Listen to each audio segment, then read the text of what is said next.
오늘 함부르크의 막스 플랑크 연구소가 완전히 발칵 뒤집혔습니다. 인류의 기원과 문명의 이동 경로를 설명하던 기존의 모든 학설이 오늘 발표된 단 하나의 보고서로 인해 휴지 조각이 될 위기에 처했기 때문입니다. 독일의 국영방송 DW는 정규 방송을 중단하고 이 충격적인 소식을 긴급 타전했습니다. 전 세계 지질학계의 거장이자 노벨상 후보로도 거론되던 막스 플랑크 연구소의 수석 연구원이 30년 연구 인생을 건 충격적인 데이터를 공개했기 때문입니다. 그가 밝혀낸 것은 단순한 기후 변화 데이터가 아니었습니다. 1만 2천년 전 지구를 덮친 거대한 재앙 앞에서 인류가 생존을 위해 필사적으로 이동했던 단 하나의 경로가 현대 슈퍼컴퓨터의 시뮬레이션 결과 드러난 것입니다. 더욱 충격적인 것은 유럽 알프스에서 시작해 중앙아시아의 험준한 산맥을 넘어 이어지는 이 수천 킬로미터의 생존 루트가 전 세계 3,140여 개의 고대 유적지와 정확히 일치한다는 사실입니다. 그리고 그 거대한 화살표의 끝, 인류가 그토록 찾아 헤맸던 마지막 피난처이자 약속의 땅은 중국도 일본도 아니었습니다. 모든 데이터는 오차 범위 0.01% 이내의 정확도로 동방의 작은 반도 대한민국을 가리키고 있었습니다. 도대체 1만 2천년 전 우리 조상들은 무엇을 알고 있었던 걸까요? 왜 그들은 그토록 먼 길을 걸어 하필이면 한반도의 산과 강의 털을 잡아야만 했을까요? 오늘 이야기는 단순히 과거의 역사가 아닙니다. 서양 과학의 정점이 밝혀낸 한국인, 여러분조차 모르고 있었던 한반도의 지질학적 비밀과 민족의 위대한 유산에 관한 이야기입니다. 이 진실이 밝혀지는 순간 여러분은 지금 발 딛고 있는 이 땅을 다시 보게 될 것입니다. 본격적인 이야기에 앞서 진실을 알리는 데 큰 힘이 되는 좋아요와 구독 부탁드립니다. 매일 전 세계가 주목하는 대한민국의 감동적인 이야기를 전해드립니다. 그날 새벽 함부르크에는 억수 같은 비가 쏟아지고 있었습니다. 저는 떨리는 손으로 연구실의 블라인드를 내리고 문을 걸어 잠갔습니다. 제 모니터에 떠있는 시뮬레이션 결과는 너무나도 명확해서 도저히 부정할 수가 없었기 때문입니다. 처음에는 시스템 오류라고 생각했습니다. 하지만 100번을 다시 돌려봐도 결과는 같았습니다. 북위 33도에서 43도, 동경 124도에서 131도. 그 좌표가 가리키는 곳은 제가 평생 가본 적도 없는 낯선 땅, 한국이었습니다. 안녕하세요. 저는 독일 막스 플랑크 기후학 연구소에서 35년간 지구의 기후, 역사와 인류의 이동 패턴을 연구해온 토마스 바그너입니다. 함부르크의 연구실 창밖으로 세차게 쏟아지는 빗줄기를 바라보고 있으면 제 인생을 송두리째 바꿔놓았던 2023년. 가을의 그날 밤이 마치 어제 일처럼 생생하게 떠오릅니다. 평생을 이성과 논리 그리고 차가운 데이터만을 신봉하며 살아온 고집스러운 독일 과학자가 동방의 작은 나라, 대한민국 앞에서 무릎을 꿇고 뜨거운 눈물을 흘리게 될 줄은 그때는 상상조차 하지 못했습니다. 지금부터 제가 들려드릴 이야기는 학계에 보고된 공식 논문, 이면에 감춰진 차마 학술 용어로는 다 담아낼 수 없었던 저의 진솔한 고백이자 경이로운 탐험의 기록입니다. 사건의 시작은 아주 사소한 호기심에서 비롯되었습니다. 당시 우리 연구팀은 영거 드라이어스라 불리는 1만 2천년 전의 급격한 기후 변동기를 재조사하고 있었습니다. 빙하기가 끝나가던 무렵 갑작스럽게 지구가 다시 얼어붙고 거대한 홍수가 발생했던 미스터리한 시기죠. 저는 전 세계 12곳의 심해에서 채취한 퇴적토 코어를 분석하여 당시의 정확한 해수면 상승 속도를 측정하는 프로젝트를 맡고 있었습니다. 지중해, 흑해, 카스피해, 그리고 인도양과 태평양에 이르기까지 수천 미터 바다 밑바닥에서 건져 올린 흙기둥들은 지구의 역사를 고스란히 간직한 타임캡슐과도 같습니다.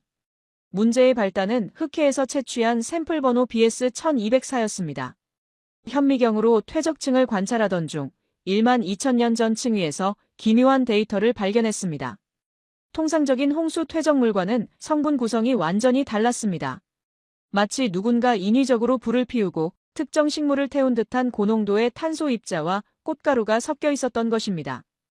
이것은 단순한 자연재해의 흔적이 아니었습니다.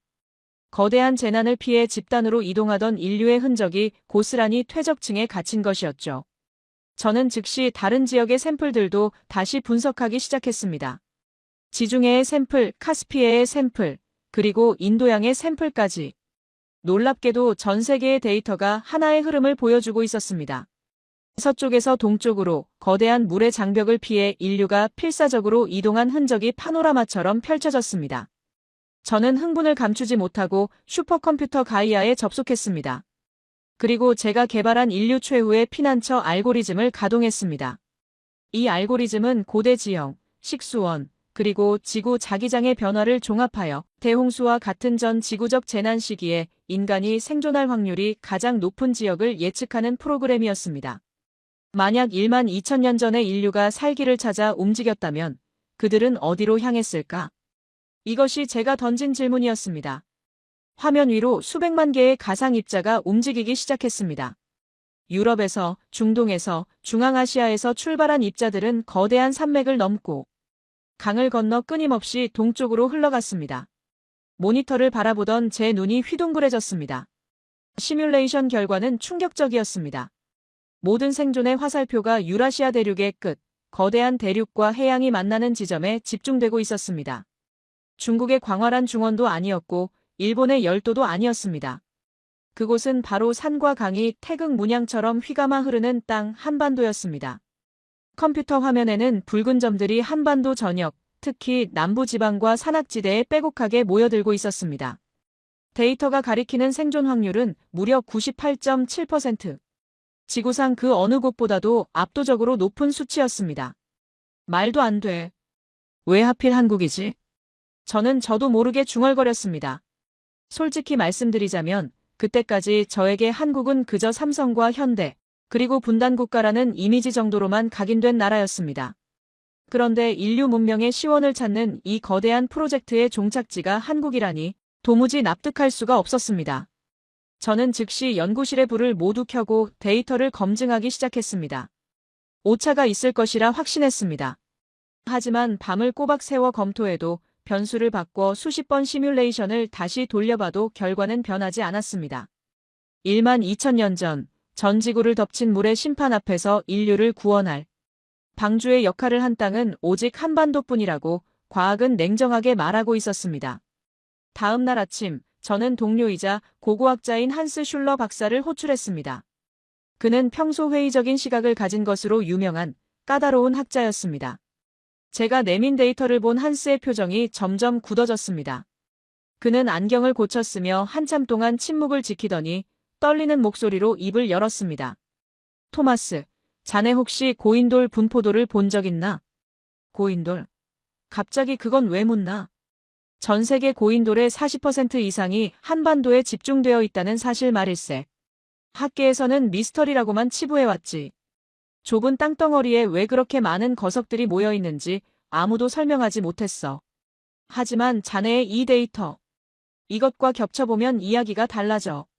한스는 자신의 태블릿을 꺼내 전 세계 고인돌 분포 지도를 제 시뮬레이션 결과 위에 겹쳐 놓았습니다.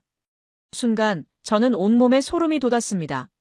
제가 찾아낸 생존 이동 경로의 종착점들과 한반도의 고인돌 분포 지역이 마치 데칼코마니처럼 완벽하게 일치하고 있었기 때문입니다. 특히 전라남도와 강화도 일대에 밀집된 붉은 점들은 제 시뮬레이션이 가리키는 최적의 피난처. 좌표와 소름 끼칠 정도로 맞아떨어졌습니다. 한스가 덧붙였습니다. 이건 우연이 아니야, 토마스. 그들은 알고 있었던 거야. 그곳이 살 수 있는 땅이라는 것을. 그리고 그 고인돌들은 단순한 무덤이 아니라 자신들을 받아준 그 땅에 대한 감사의 표시이자 후손들에게 남긴 생존의 기록일지도 몰라. 심장이 쿵쾅거렸습니다. 연구실의 공기가 무겁게 가라앉았습니다. 만약 이것이 사실이라면 인류 역사의 첫 페이지는 다시 쓰여야 했습니다. 서구 문명이 자랑해온 메소포타미아나 이집트 문명보다 훨씬 이전에 생존을 위한 거대한 이동과 그 끝에 피어난 고도로 발달한 정신 문명이 동방의 작은 나라에 존재했다는 뜻이니까요. 하지만 과학자로서 저는 눈으로 직접 확인해야만 했습니다. 데이터는 거짓말을 하지 않지만 해석에는 오류가 있을 수 있으니까요. 저는 그 자리에서 결심했습니다. 내 발로 직접 그 땅을 밟아보겠노라고. 저는 즉시 한국행 비행기표를 예매했습니다. 연구소장에게는 휴가를 낸다고 말했지만 사실상 사표를 품고 떠나는 길이었습니다.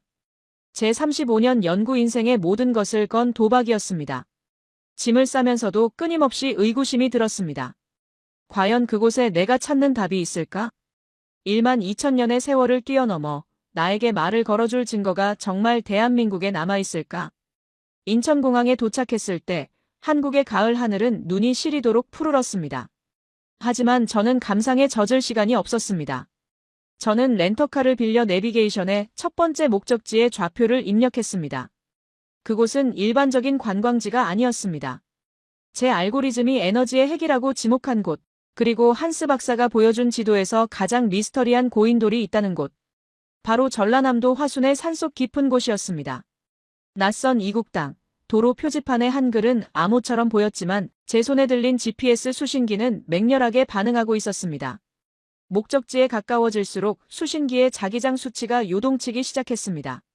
마치 땅 자체가 살아 숨쉬며 저를 부르는 것 같은 기이한 느낌이었습니다. 꼬불꼬불한 산길을 1시간 넘게 달렸을 무렵 거대한 바위들이 숲속에 웅장하게 흩어져 있는 광경이 눈에 들어왔습니다. 차에서 내리자마자 숲의 향기가 폐부 깊숙이 들어왔습니다. 독일의 숲과는 전혀 다른 뭐랄까. 훨씬 더 오래되고 깊은 냄새였습니다. 저는 장비를 챙겨 들고 가장 거대한 덮개돌을 향해 다가갔습니다. 수백 톤은 좋게 되어 보이는 그 바위 아래 섰을 때 저는 압도적인 위압감에 숨을 멈췄습니다. 그리고 떨리는 손으로 바위 표면에 측정기를 갖다 대었습니다. B-, B-, 경고음이 울렸습니다. 측정기 화면에 뜬 수치는 제 예상을 훨씬 뛰어넘는 것이었습니다. 단순한 돌이 아니었습니다. 이 바위들은 특정한 파장의 지자기를 뿜어내고 있었습니다. 더욱 놀라운 것은 그 파장의 패턴이 제가 독일에서 분석했던 1만 2천년 전 흑해의 퇴적층에서 발견된 생존자들의 이동 경로 자기장 패턴과 정확히 공명하고 있다는 사실이었습니다. 맙소사. 정말로 연결되어 있었어. 저는 바위 표면을 어루만졌습니다. 거친 돌의 질감이 손끝에 전해졌습니다. 그때였습니다. 돌의 측면, 이끼에 덮여 잘 보이지 않던 부분에 희미하게 새겨진 문양들이 눈에 들어왔습니다. 저는 급히 배낭에서 솔을 꺼내 이끼를 조심스럽게 걷어냈습니다. 드러난 것은 북두칠성과 카시오페이아, 그리고 제가 알지 못하는 낯선 별자리들이 정교하게 새겨진 성혈이었습니다. 그런데 그 별자리의 배치는 지금의 하늘과는 달랐습니다. 천문학적 지식을 총동원해 계산해본 결과 그것은 정확히 1만 2천년 전 지구의 자전축이 지금과는 달랐던 그 시기의 밤하늘을 묘사하고 있었습니다. 이곳은 단순한 무덤이 아니었습니다. 그것은 기록이었습니다. 대홍수를 피해 이곳까지 온 사람들이 자신들을 인도해준 별들을 돌에 새겨 영원히 남기려 했던 것입니다. 전율이 온몸을 휘감았습니다. 하지만 이것은 시작에 불과했습니다. 화순의 고인돌이 보여준 것은 빙산의 일각이었으니까요. 제 알고리즘은 다음 목적지로 한국의 더 깊고 은밀한 곳을 가리키고 있었습니다. 그곳에는 고인돌보다 더 직접적인, 어쩌면 인류 구원의 비밀을 풀 수 있는 결정적인 열쇠가 숨겨져 있다는 신호가 깜빡이고 있었습니다. 저는 지도를 다시 펼쳤습니다. 다음 좌표는 강원도의 깊은 산골짜기, 외부인의 발길이 거의 닿지 않는 미지의 동굴이었습니다. 화순에서의 충격적인 발견을 뒤로하고 저는 곧바로 차를 몰아 북쪽으로 향했습니다. 내비게이션이 가리키는 다음 목적지는 강원도 정선, 해발 1000m가 넘는 험준한 산악지대였습니다. 남도의 부드러운 구름과 달리 북쪽으로 올라갈수록 산세는 점점 더 날카롭고 웅장해졌습니다. 마치 거대한 용들이 엉켜 꿈틀거리는 듯한 산맥의 흐름은 보는 것만으로도 경외감을 불러일으켰습니다. 독일의 알프스가 눈으로 덮인 차가운 장벽이라면 한국에 사는 흙과 나무, 그리고 바위가 뒤엉켜 살아 숨쉬는 거대한 생명체 같았습니다. 운전하는 내내 제 머릿속에는 화순의 고인돌에 새겨진 그 낯선 별자리들이 떠나지 않았습니다. 그들은 왜 하늘을 기록했을까? 그리고 그 기록이 가리키는 이 북쪽의 깊은 산속에는 도대체 무엇이 숨겨져 있는 것일까? 꼬박 5시간을 달려 도착한 곳은 지도에도 제대로 나오지 않는 작은 산골 마을이었습니다. 이미 해는 서산으로 넘어가고 있었고 첩첩산중의 어둠은 도시보다 훨씬 빨리 찾아왔습니다.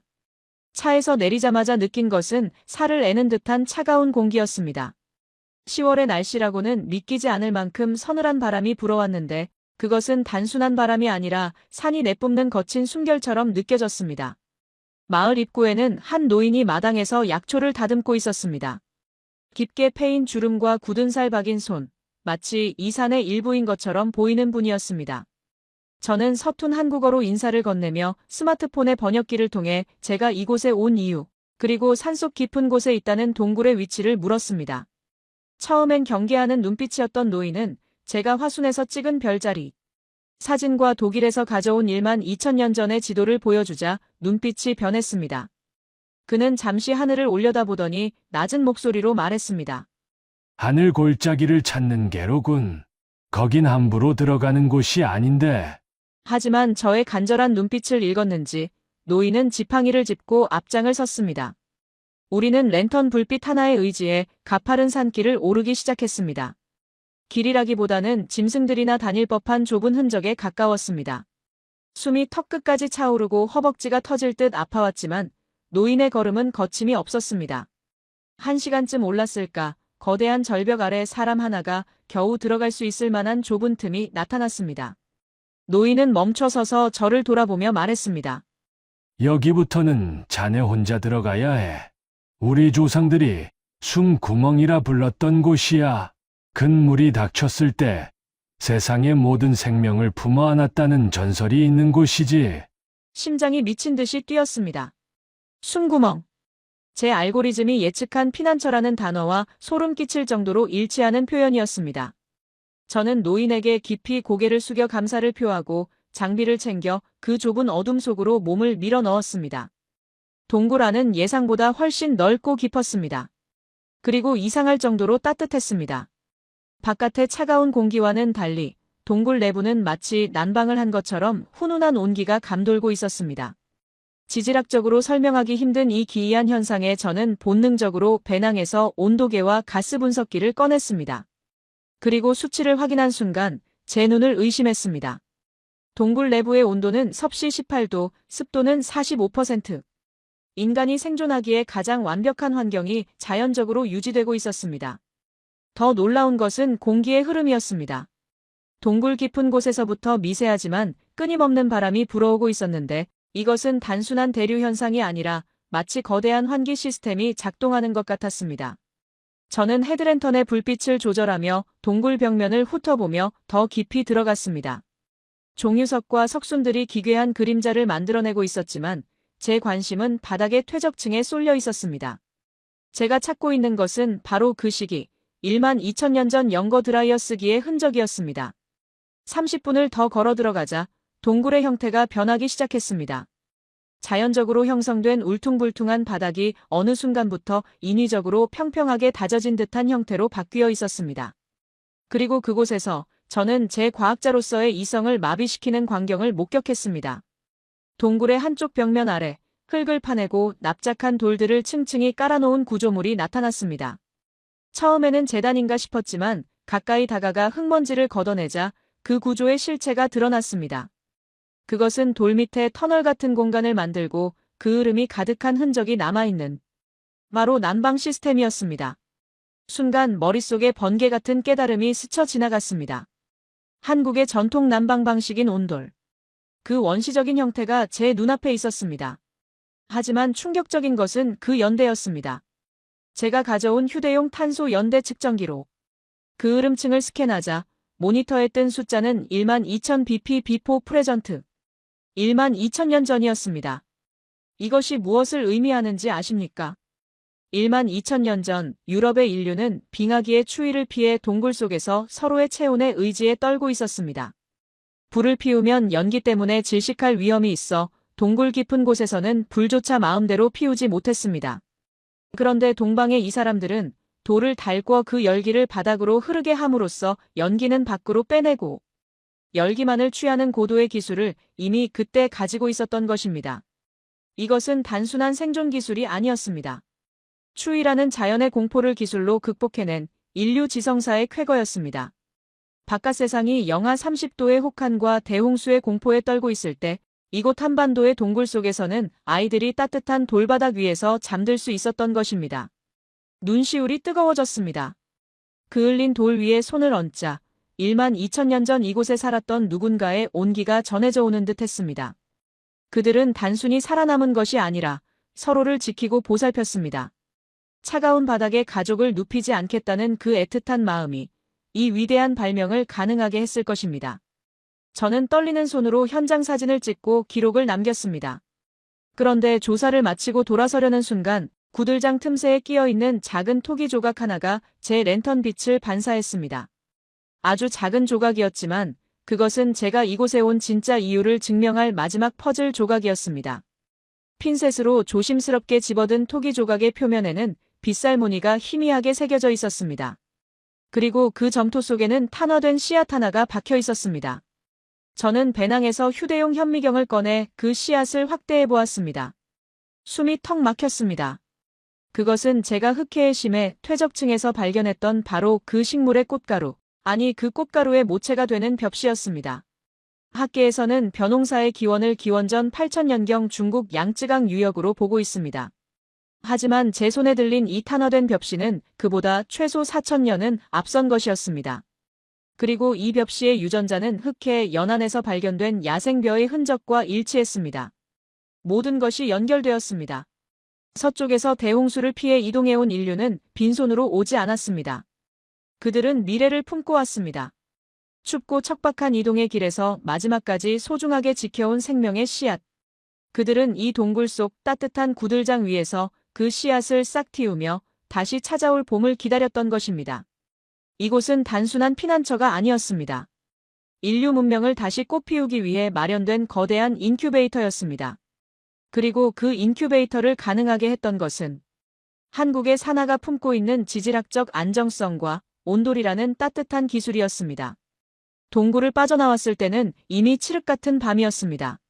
하지만 하늘에는 서울에서는 볼 수 없었던 수만 개의 별들이 쏟아질 듯 빛나고 있었습니다. 화순의 고인돌에 새겨졌던 그 별들이 지금 제 머리 위에서 빛나고 있는 것 같았습니다. 산을 내려오는 발걸음은 올라갈 때보다 훨씬 무거웠지만 가슴은 터질 듯 벅차올랐습니다. 저는 이제 알 것 같았습니다. 왜 한국인들이 그토록 정을 중요시하는지, 왜 위기의 순간마다 놀라운 단결력을 보여주는지. 그들의 DNA 속에는 1만 2천년 전, 그 차갑고 어두운 시기를 서로의 체온과 지혜로 견뎌낸 생존자들의 기억이 각인되어 있는 것입니다. 차에 돌아와 시동을 걸었지만 저는 바로 출발할 수가 없었습니다. 가방 속에 넣어둔 다음 목적지의 단서가 담긴 고문서 4본을 꺼냈습니다. 그것은 독일의 한 박물관 창고에 잠들어 있던 구한말. 한국을 방문했던 독일인 선교사가 남긴 낡은 일기장의 복사본이었습니다. 그 일기에는 강원도의 산속에서 발견했다는 기이한 소리에 대한 기록이 있었습니다. 바람이 불면 산 전체가 악기처럼 울리며 그 소리는 마치 인간의 언어 같았다. 라는 구절. 저는 처음에 이것을 문학적 비유라고 생각했습니다. 하지만 온돌이라는 놀라운 음향학적, 연력학적 구조를 목격한 지금, 그것은 단순한 비유가 아님을 직감했습니다. 제가 발견한 온돌 구조물 옆에는 바람이 통하는 기이한 관들이 벽면을 타고 천장으로 이어져 있었습니다. 그것은 연기를 빼내는 굴뚝의 역할을 넘어 공기의 흐름을 이용해 소리를 증폭시키는 공명 장치처럼 보였습니다. 만약 그들이 이 장치를 이용해 누군가에게 신호를 보냈다면, 혹은 후세에 남길 소리를 저장했다면, 다음 목적지는 소리의 비밀을 품고 있는 곳, 바로 경주였습니다. 신라의 천년 고도라 불리는 그곳에 단순히 종소리라고만 치부하기엔 너무나 정교한 고대 음향공학의 정점이자 인류의 메시지가 숨겨져 있다는 확신이 들었습니다. 저는 엑셀을 밟았습니다. 밤길을 달리는 차창 밖으로 스쳐 지나가는 한국의 산들이 이제는 그저 평범한 풍경으로 보이지 않았습니다. 저 거대한 어둠 속에 아직 제가 발견하지 못한 수천 수만 개의 이야기가 숨쉬고 있다는 생각에 전율이 일었습니다. 화순의 별, 강원도의 불, 그리고 이제 경주의 소리. 이 여정의 끝에서 저는 과연 무엇을 마주하게 될까요? 경주로 향하는 길, 밤은 깊어갔지만 제 정신은 그 어느 때보다 맑게 깨어 있었습니다. 강원도의 동굴에서 발견한 온돌의 공명장치, 그리고 독일 선교사의 일기 속에 적혀있던 인간의 언어처럼 울리던 산. 이 두 가지 단서가 가리키는 지점은 명확했습니다. 신라 천년의 수도이자 도시 전체가 하나의 거대한 박물관인 경주. 저는 그곳에 단순히 눈으로 보는 유물이 아닌 귀로 들어야만 풀 수 있는 1만 2천 년 전의 메시지가 남아있으리라 확신했습니다. 새벽 3시 경주 톨게이트를 통과하자마자 기이한 풍경이 저를 맞이했습니다. 어둠 속에서 거대한 둥근 언덕들이 하나둘씩 모습을 드러냈기 때문입니다. 왕들의 무덤이라 불리는 고분들이었습니다. 마치 거인의 무덤처럼 혹은 어머니의 젖가슴처럼 부드러운 곡선을 그리며 솟아있는 그 언덕들은 도시 전체를 포근하게 감싸 안고 있었습니다. 서양의 피라미드가 하늘을 찌를 듯 권위를 과시하는 직선의 건축물이라면 경주의 고분들은 땅과 하나 되어 숨쉬는 곡선의 미학을 보여주고 있었습니다. 저는 차를 세우고 창문을 내렸습니다. 도시 전체에 낮게 깔린 안개 사이로 묘한 정적이 흐르고 있었습니다. 그것은 죽음의 침묵이 아니라 깊은 잠에 빠진 생명의 숨소리 같았습니다. 제가 첫 번째로 향한 곳은 국립경주박물관이었습니다. 물론 박물관은 문을 닫은 시간이었습니다. 하지만 저는 미리 연락해둔 한 사람을 기다리고 있었습니다. 그는 한국음향학계의 권위자이자 40년 넘게 한국의 종소리를 연구해온 김영석 박사였습니다. 제가 보낸 온돌의 공명 데이터와 흑해의 주파수 분석 결과를 보고 한밤중임에도 불구하고 저를 만나겠다고 흔쾌히 수락한 분이었습니다. 박물관 뒷문에서 만난 김 박사는 저를 보자마자 대뜸 악수 대신 두툼한 서류 봉투를 내밀었습니다. 박은어 박사, 당신이 보낸 데이터. 이걸 좀 보시오. 그는 저를 박물관 야외 전시장, 그 유명한 성덕대왕 신종 에밀레종 앞으로 이끌었습니다. 거대한 청동종이 달빛을 받아 검푸르게 빛나고 있었습니다. 김 박사는 종의 표면을 가리키며 말을 이었습니다. 우리는 이 종소리를 맥노리 비트 현상이라고 부릅니다. 웅웅하며 소리가 끊어질 듯 이어지는 현상이죠. 지금까지는 그저 신비로운 소리라고만 생각했습니다. 그런데 당신이 보낸 1만 2천 년 전 흑해, 퇴적층의 지진파 데이터와 이 종소리의 파형을 겹쳐보았더니 그가 태블릿 PC를 켜고 두 개의 그래프를 겹쳤습니다. 순간 제 등골이 오싹해졌습니다. 두 그래프의 파동이 완벽하게 일치하는 싱크로율 99.9%를 보였기 때문입니다. 이게 무슨 뜻인지 아시겠습니까? 김 박사의 목소리가 떨렸습니다. 이 종소리는 단순한 악기가 아닙니다. 이것은 1만 2천 년 전 대홍수와 지각 변동으로 인해 지구가 비명을 지를 때 그 공포에 떨던 사람들의 뇌파를 안정시키기 위해 고안된 치유의 주파수입니다. 충격이었습니다.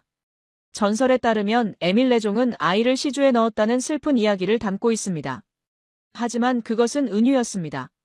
거대한 재난 앞에서 부모를 잃고 울부짖던 아이들, 삶의 터전을 잃고 공황 상태에 빠진 인류를 달래기 위해 고대의 생존자들은 지구의 고유, 주파수 슈만 공명과 정확히 일치하는 소리를 만들어내는 거대한 장치를 만들었던 것입니다. 그리고 신라의 장인들은 그 잊힌 기술을 청동으로 완벽하게 재현해낸 것이었습니다. 종소리를 듣는 순간 사람들의 마음이 차분해지고 슬픔이 정화되는 것은 기분 탓이 아니라 철저하게 계산된 음향과학의 결과였던 것입니다. 저는 종에 가까이 다가갔습니다. 손을 대지 않았는데도 미세한 진동이 느껴졌습니다. 마치 거대한 심장이 뛰는 것 같았습니다. 1만 2천 년 전 살아남은 자들은 이 소리의 의지에 밤을 지새웠을 것입니다. 물이 물러가기를, 땅이 진정되기를 기도하며 서로를 끌어안고 이 주파수에 몸을 맡겼을 것입니다. 한국인들이 하늘 흥으로 승화시킨다는 말이 단순히 감정적인 영역이 아니라 이러한 과학적 치유의 역사에서 비롯된 것임을 깨닫는 순간이었습니다. 하지만 놀라움은 거기서 끝나지 않았습니다. 김 박사는 저를 데리고 박물관 수장고 깊은 곳으로 안내했습니다. 삼엄한 보안을 뚫고 들어간 그곳에는 일반에 공개되지 않은 특별한 유물 하나가 보관되어 있었습니다. 박은어 박사 만파식적이라는 전설을 들어봤소? 불면 적병이 물러가고 병이 낫고 가뭄에 비가 오며 무엇보다 거친 파도가 잠잠해진다는 피리 이야기 말이오. 그는 유리상자 안에 든 낡고 부서진 대나무 피리 조각을 보여주었습니다. 겉보기에는 평범한 대나무 같았지만 김 박사가 보여준 성분 분석표는 달랐습니다. 이것은 일반 대나무가 아닙니다. 화석화된 나무, 즉 규화목에 특수한 금속 합금을 입힌 것입니다. 우리는 이 합금 비율을 도저히 이해할 수 없었습니다. 티타늄과 백금이 미량 섞여 있는데 이건 현대기술로도 구현하기 힘든 나노공학의 결정체거든요. 저는 현미경으로 피리의 구멍, 취구 부분을 들여다보았습니다. 그리고 숨을 멈췄습니다. 그 구멍의 배열과 각도.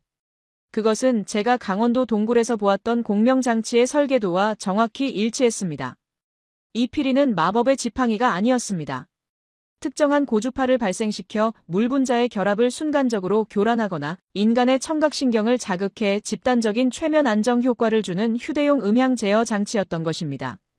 파도를 잠재운다는 전설은 홍수라는 재난 상황에서 사람들의 공포를 잠재우고 질서를 유지했던 이 도구의 기능을 묘사한 것이었습니다. 신라인들은 알고 있었습니다. 김 박사가 조용히 말했습니다.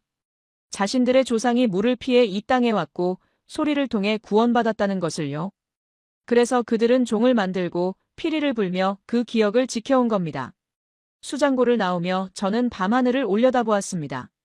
첨성대가 저 멀리 보였습니다. 예전에는 그저 동양 최초의 천문대라고만 생각했던 그 돌무더기가 이제는 전혀 다르게 보였습니다. 360여 개의 돌, 1년의 날수, 그리고 우물정자 모양의 꼭대기. 그것은 단순히 별을 보는 곳이 아니라 제가 화순 고인돌에서 보았던 그 별자리 지도와 땅의 좌표를 연결하는 지오대식 마커, 즉 거대한 측량점이었습니다.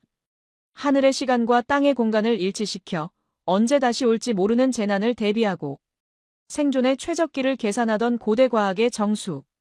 경주는 도시 전체가 하나의 거대한 방주였습니다. 소리로 마음을 치유하고 별자리로 때를 알며 고분이라는 타임캡슐 속에 조상들의 DNA와 기술을 보존해온 거대한 시스템. 한국인들은 자신들도 모르는 사이에 이 위대한 유산을 1000년 넘게 지켜오고 있었던 것입니다. 숙소로 돌아온 저는 좀처럼 잠을 이룰 수 없었습니다. 화순의 자기장, 강원도의 온돌과 벽시, 그리고 경주의 주파수. 이 모든 퍼즐 조각들이 하나의 거대한 그림을 완성해가고 있었습니다. 그런데 아직 마지막 한 조각이 비어 있었습니다. 그들은 누구인가? 이 모든 기술과 지혜를 가지고 동쪽 끝까지 이동해온 그 최초의 사람들은 과연 어떤 모습이었으며 그들의 혈통은 지금 어디로 이어지고 있는가? 저는 노트북을 열고 흑해에서 채취한 인류의 이동 경로. 데이터와 한국인의 유전자 지도 지놈 맵을 비교하기 시작했습니다. 그리고 새벽녘, 저는 화면을 보며 의자에서 벌떡 일어날 수밖에 없었습니다. 한국인의 유전자 속에 숨겨진 특이한 마커, 학계에서 단일 민족의 특수성이라고만 설명하던 그 유전 형질이 1만 2000년 전 흑해와 바이칼, 호수 근처에서 발견된 고대 인류의 뼈에서 추출한 DNA와 무려 99.99% 일치했기 때문입니다. 이것은 단순히 조상의 문제가 아니었습니다. 전 세계가 혼혈과 이동으로 유전자가 뒤섞이는 동안 한반도라는 천혜의 요새는 외부의 침입을 막고 이 고귀한 생존자들의 유전자를 원형 그대로 보존해온 거대한 쉘터였던 것입니다. 한국인 한 명 한 명이 1만 2000년 전 대재앙을 이겨낸 인류의 가장 강인하고 지혜로운 유전자를 품고 있는 살아있는 증거였습니다. 그때 제 이메일함에 알림이 울렸습니다. 독일 연구소의 동료 한스였습니다. 토마스, 자네가 보낸 경주의 피리 합금 데이터 말이야. 이걸 믿을 수 있겠나? 그 금속 배합 비율, 최근 발견된 훈민정음 헤레본의 종이 성분 분석 결과와 화학적 구조가 패턴상으로 일치해. 마치 어떤 공식을 금속으로도 종이로도 남기려 했던 것 같아. 그들이 남기려 했던 진짜 코드는 소리가 아니라 글자 속에 숨겨져 있는 것일지도 몰라. 글자. 훈민정음. 세종대왕이 만들었다는 그 독창적인 문자. 저는 머리를 한 대 얻어맞은 것 같았습니다. 소리를 기호로 표현한 문자. 세상의 모든 소리를 적을 수 있다는 한글. 만약 한글이 단순한 발명품이 아니라 1만 2000년 동안 구전으로만, 소리로만 전해지던 그 생존의 파동을 시각화하여 영구히 보존하려 했던 마지막 프로젝트였다면 저는 짐을 챙겼습니다. 날이 밝는 대로 서울로 가야 했습니다. 그곳에 있는 간송미술관, 그리고 국립중앙박물관에 보관된 훈민정음 헤레본. 그 속에 인류를 구원할 마지막 알고리즘, 그 결정적인 코드가 숨겨져 있다는 확신이 저를 부르고 있었습니다. 제 손은 떨리고 있었지만 마음은 그 어느 때보다 뜨거웠습니다. 저는 이제 과학자로서가 아니라 인류의 잃어버린 기억을 찾는 탐험가로서 마지막 여정을 떠나려 합니다. 경주에서 서울로 올라가는 KTX 안 시속 300km로 달리는 열차 밖 풍경은 빠르게 흐릿해졌지만 제 머릿속은 그 어느 때보다 선명하게 깨어나고 있었습니다. 한스 박사가 보낸 이메일의 마지막 문장, 그들이 남긴 진짜 코드는 글자 속에 숨겨져 있다. 라는 말이 심장 박동에 맞춰 귓가에 울렸습니다. 우리는 흔히 문자를 약속이라고 생각합니다. 정보를 전달하기 위한 기호일 뿐이라고요. 하지만 만약 문자가 단순한 기호가 아니라 소리를 시각화한 설계도라면, 더 나아가 1만 2천년 전 인류를 구원했던 그 치유의 주파수를 영원히 잃어버리지 않도록 완벽하게 봉인해둔 디지털 코드라면 어떨까요? 저는 서울 성북동에 위치한 간송미술관으로 향하며 제가 마주하게 될 진실이 두려우면서도 설렜습니다. 그곳에는 인류 역사상 가장 위대한 지적유산이자 유네스코 세계기록 유산인 훈민정음 헤레본 원본이 보관되어 있기 때문입니다. 미술관에 도착했을 때 특별 허가를 받은 저를 맞이한 것은 고문서 보존 전문가인 박수진 실장이었습니다. 그녀는 하얀 장갑을 끼고 항온항습 장치가 완벽하게 갖춰진 유리관 속에 낡은 책 한 권을 보여주었습니다. 바그너 박사님, 이것이 1446년에 반포된 훈민정음 헤레본입니다. 세종대왕이 왜 그리고 어떻게 이 글자를 만들었는지 설명한 해설서죠. 한국인들은 이 책을 목숨보다 소중하게 지켜왔습니다. 저는 떨리는 손으로 확대경을 들고 책의 내용을 들여다보았습니다. 한자와 한글이 섞여 있는 고서. 하지만 제 눈에 들어온 것은 글자의 뜻이 아니었습니다. 글자의 모양과 그 안에 숨겨진 기하학적 원리였습니다. 가장 먼저 제 시선을 사로잡은 것은 모음의 기본이 되는 세 가지 형태, 바로 천지인이었습니다. 둥근 점, 평평한 선을, 서 있는 선이. 박 실장은 이것이 하늘, 땅, 그리고 사람을 뜻한다고 설명했습니다. 순간 제 등골로 차가운 전율이 흘렀습니다. 박 실장님, 잠깐만요. 이 비율, 이 삼각형 구도가. 저는 급히 노트북을 열고 제 피난처 알고리즘의 핵심 3요소 데이터를 화면에 띄웠습니다. 1만 2천년 전 생존을 위해 인류가 반드시 확보해야 했던 세 가지 조건. 천문 하늘의 때, 지리 땅의 이점, 그리고 인화 사람의 화합. 훈민정음의 모음 체계는 놀랍게도 제가 슈퍼컴퓨터로 계산해낸 생존의 3원칙을 완벽한 기하학적 심볼로 압축해 놓은 것이었습니다. 단순한 철학적 상징이 아니었습니다. 그것은 우주의 좌표를 표시하는 벡터 값이었습니다. 더 충격적인 것은 자음이었습니다. 세종대왕은 발음기관의 모양을 본따 자음을 만들었다고 했습니다. 저는 음성학 분석 프로그램을 켜고 한국어의 기본 자음인 기역, 니은, 미음, 시옷, 이응을 발음할 때 입안에서 일어나는 공기의 흐름을 시뮬레이션했습니다. 그리고 그 파형을 1만 2천년 전 경주 에밀레종과 강원도 동굴의 공명장치에서 추출한 치유의 주파수 파형과 겹쳐보았습니다. 결과는 실로 공포스러울 만큼 정확했습니다. 한국인이 그라고 발음할 때 혀가 목구멍을 막았다가 터뜨리는 그 순간의 공기파동은 정확히 뇌의 전두엽을 자극해 각성 상태를 유도하는 주파수 대역과 일치했습니다. 스소리가 치아 사이로 빠져나갈 때 발생하는 고주파는 인체의 신경계를 안정시키는 백색 소음 효과와 완벽하게 겹쳤습니다. 이 소리의 울림은 두개골 전체를 진동시켜 뇌척수에게 순환을 돕는 물리적 진동수를 가지고 있었습니다. 이건 글자가 아닙니다. 이건 소프트웨어입니다. 저도 모르게 소리쳤습니다. 박 실장이 놀란 눈으로 저를 쳐다보았습니다. 세종대왕이라는 분은 단순히 글자를 발명한 게 아닙니다. 그는 1만 2천년 동안 구전으로만 전해 내려오던 인류를 살리는 소리의 비밀을 알고 있었습니다.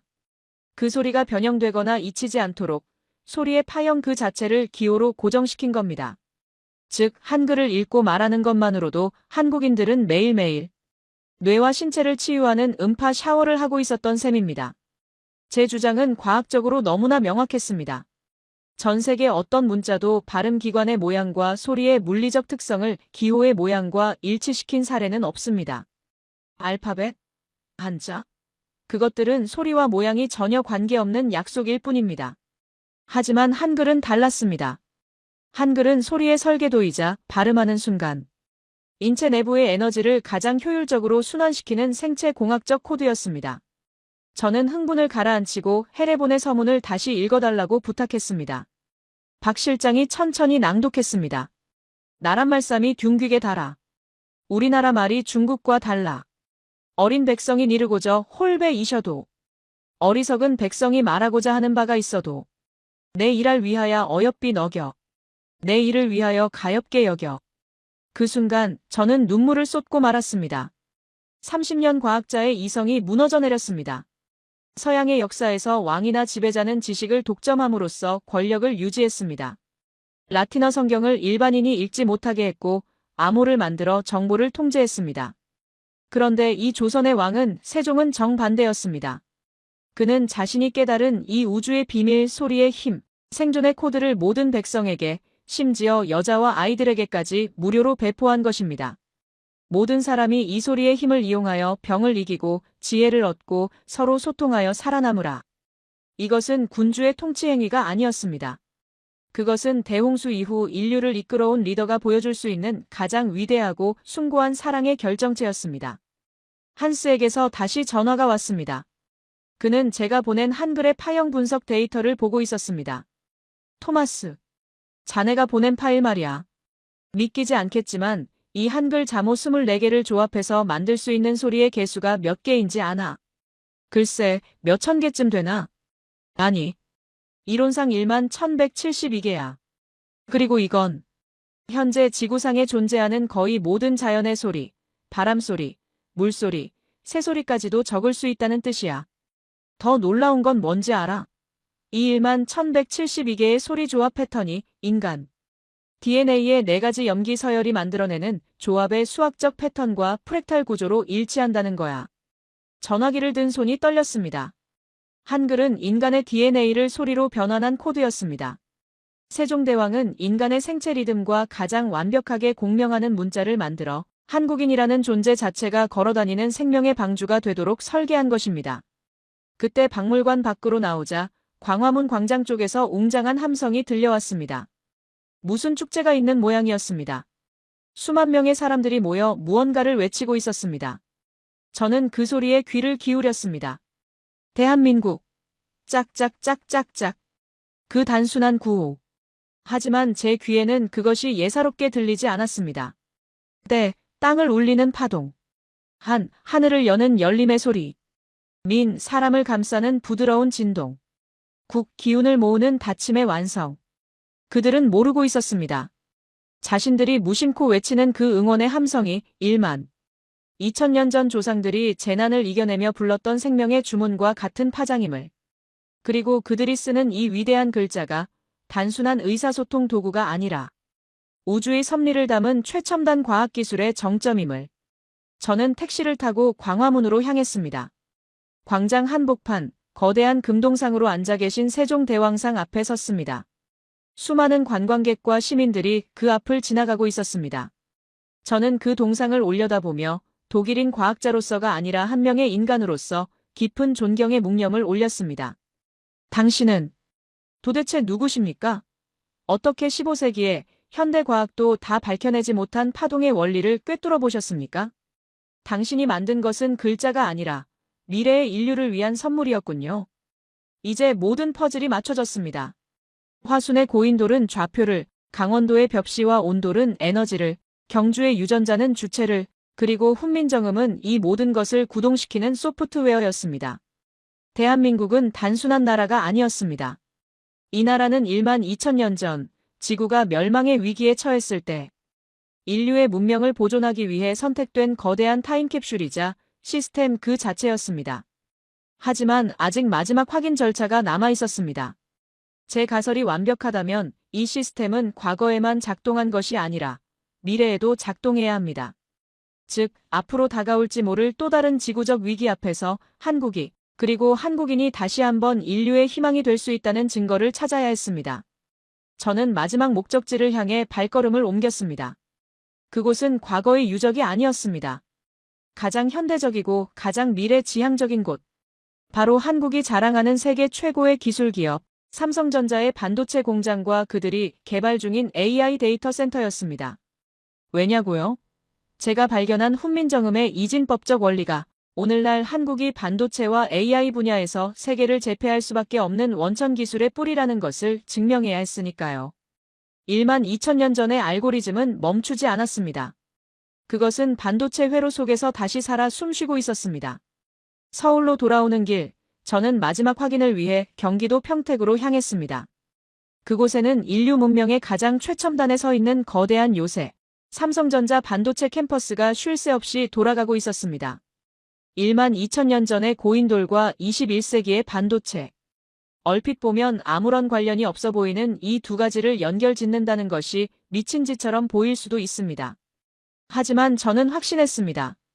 인류의 생존을 위해 정보를 기록하고 에너지를 제어했던 그 오래된 알고리즘이 지금은 실리콘, 웨이퍼 위에서 나노 단위의 회로로 구현되고 있다는 것을요.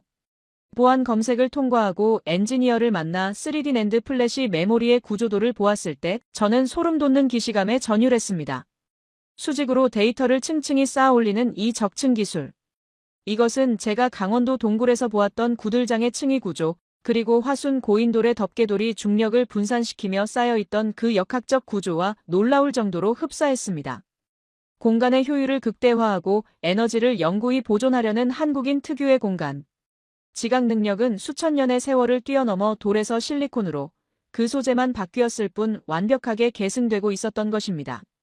더욱 충격적인 것은 반도체 설계에 사용되는 논리 구조였습니다. 안내를 맡은 수석 연구원은 제게 이렇게 말했습니다. 박사님, 우리는 0과 1이라는 서양의 이진법을 넘어 그 사이의 상태를 제어하는 기술을 연구 중입니다. 그런데 신기하게도 한글의 창제 원리인 천, 지읒, 인이 바로 그 삼진법적 융합사고를 담고 있더군요.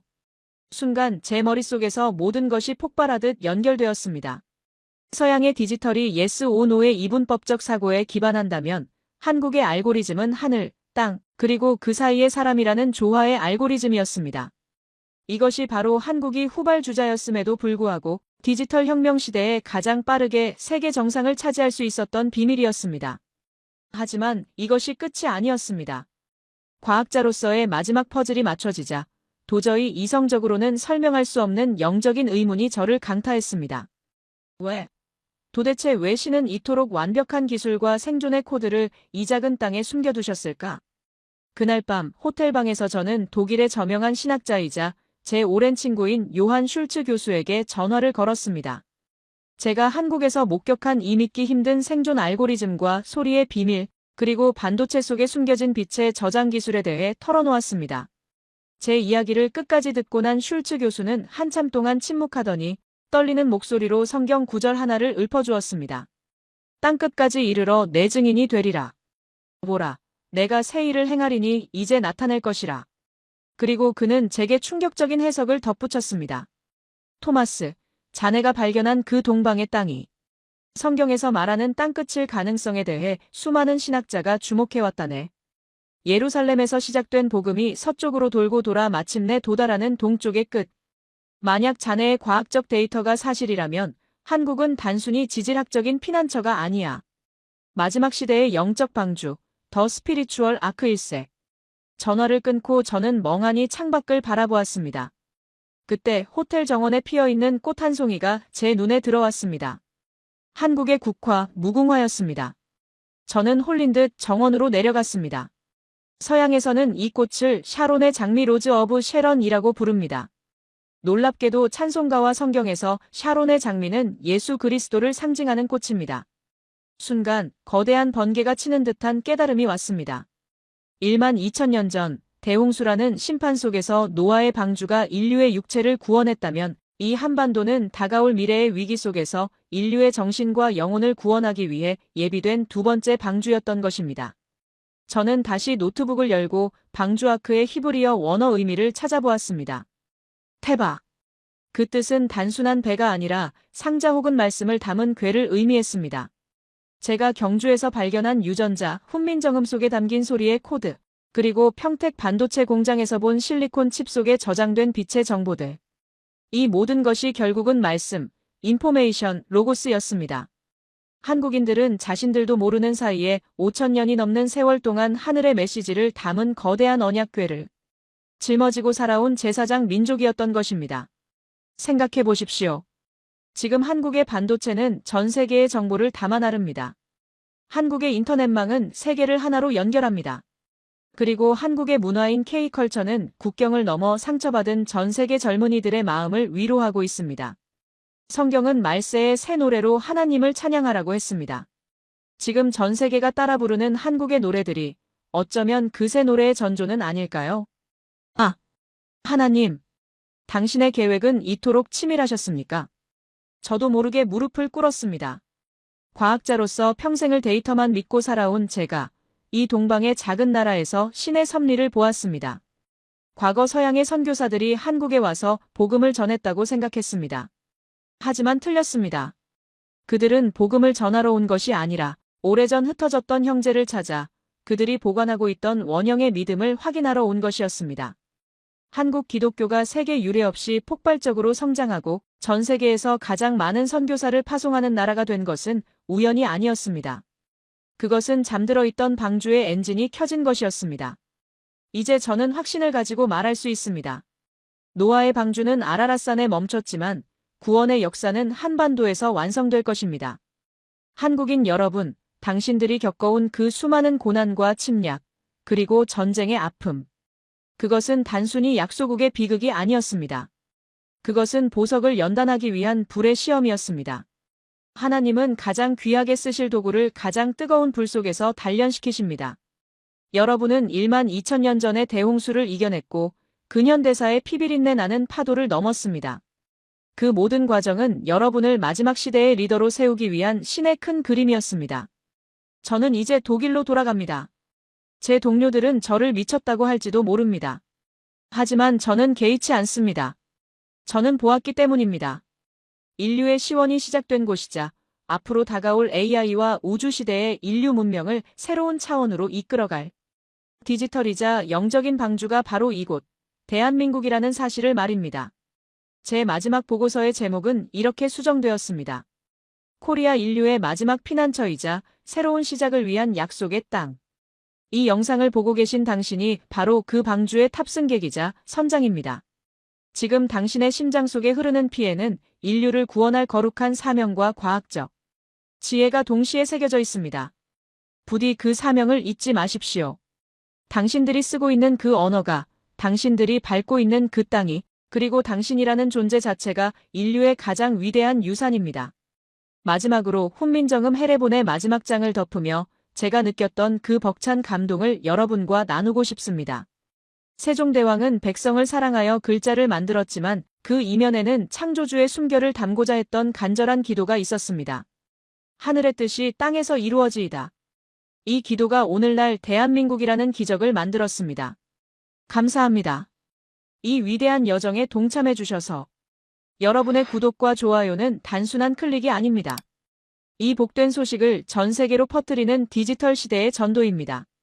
다음 시간에는 더 놀라운 비밀을 가지고 찾아오겠습니다. 감사합니다.